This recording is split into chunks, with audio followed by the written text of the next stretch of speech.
But we begin tonight with a man recovering from being shot after confronting the gunman at Crosspointe Community Church over the weekend. Welcome to 7 News Detroit at 6. I'm Carolyn Clifford. And I'm Simon Shaquette. That man is now speaking exclusively with 7 News Detroit. Ron Amon underwent surgery just hours after the bullet shattered his tibia. His recovery is expected to be a months-long journey. He was one of the 3 members of the church's safety team who attended a training session that we told you about just yesterday. 7 News Detroit reporter Brett Cast shows us yet another story of heroism that saved countless lives that day in Wayne. At what point, if at any point during this, like it kind of sunk in like that this is like happening right now?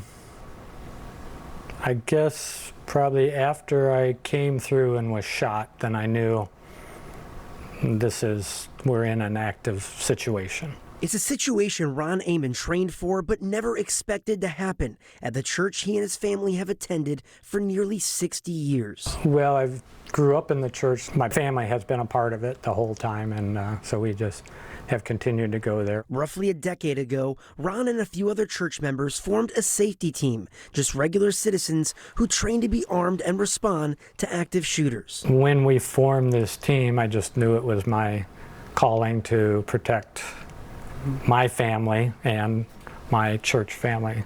This past Sunday, Ron, who's a team lead, was not on shift. As seen on the church's live stream, he was sitting in the back row with his family watching the kids' vacation Bible school. I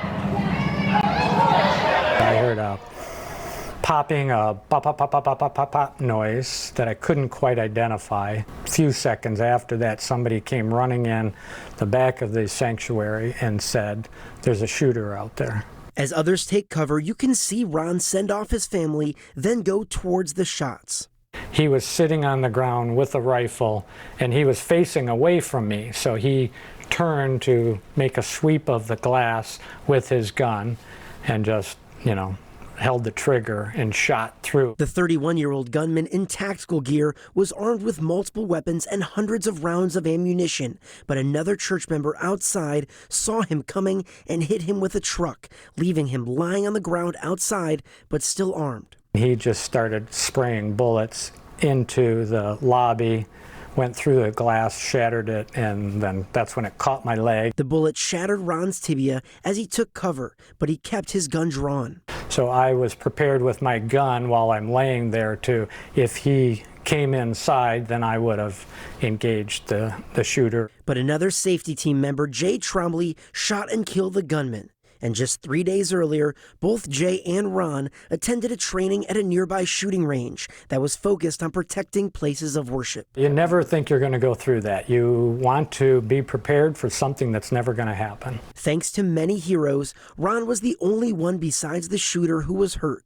The traumatic memories and bullet fragments still in his leg will remain with him forever. But this church and its members say they and their faith only grow stronger. Being a person of faith and having a relationship with God, I believe he orchestrated all of the preparations and prepared us exactly for what we encountered.